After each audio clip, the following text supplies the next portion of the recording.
E aí, galera do nono ano, a gente está voltando aí com a segunda parte da nossa aula aí sobre Rússia e Turquia.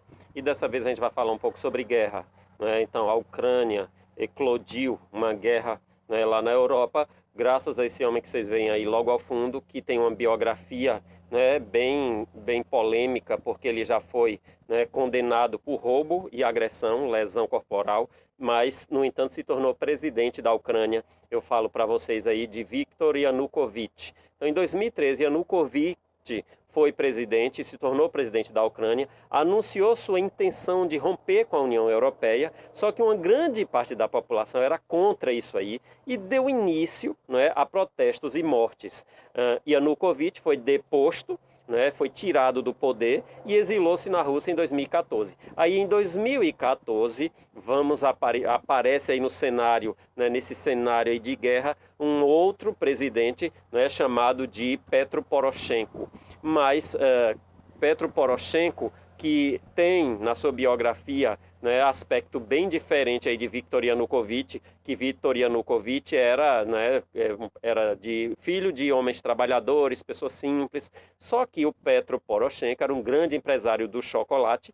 Mas antes da gente falar de Petro Poroshenko, eu quero falar dessa repercussão, né? A população ucraniana que apoiava a Rússia e era contra, logicamente, a deposição de Yanukovych, porque a Rússia e Yanukovych tinham, né, uma ligação muito próxima. Aí iniciou essa população que viu Yanukovych saindo do poder e apoiava ele, logicamente, fez protestos lá no leste e na Crimeia, no leste da Ucrânia e na Crimeia também, na região da Crimeia.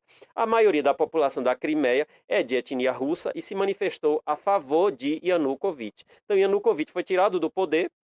Porém, né, ele tinha o apoio da Rússia e uma grande da população da Crimeia, da região da Crimeia, lá na Ucrânia, apoiava ele. E essa população, claro, foi protestar.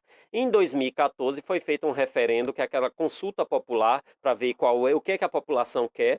E aí esse referendo mostrou que 96% das pessoas que votaram nesse referendo, nessa pesquisa, uma espécie de eleição, decidiram que a Crimeia deveria se separar da Ucrânia e pertencer à Rússia. Então, a Crimeia, a maioria da população queria, né, se unificar à Rússia, e essa maioria também era a favor de Petro Poroshenko, ou de Viktor Yanukovych, desculpem. O referendo não foi reconhecido pelo governo da Ucrânia, pela União Soviética, ou pelos Estados Unidos, que a sigla é assim, né, United States of America, e União Europeia. Então, esse referendo não foi aceito, não foi reconhecido nem pela Ucrânia, nem pelos Estados Unidos, e muito menos pela União Europeia. E aí nós temos no cenário, entrando em 2014, esse outro grande empresário de chocolate, que foi Petro Poroshenko. Ele foi eleito presidente da Ucrânia e uma de suas ações foi um acordo com a União Europeia, o que gerou reação do governo russo. Então já Petro Poroshenko, ele não era muito simpatizante da Rússia, diferente de Yanukovych, que era ligadinho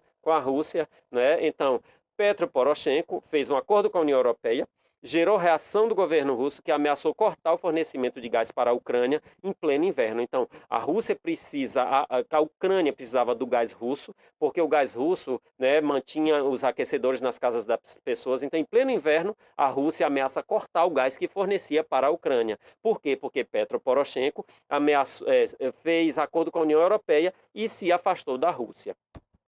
Beleza. E aí o que é que aconteceu? Nesse mesmo ano, em 2014, né, em plena crise entre Petro Poroshenko e Rússia, dois estados ucranianos fizeram referendo e seu objetivo de se separar da União, né, ou da Ucrânia e se anexar à Rússia venceu. O governo da Ucrânia reagiu, o que resultou em uma guerra civil. Até 2008, essa guerra não tinha se resolvido.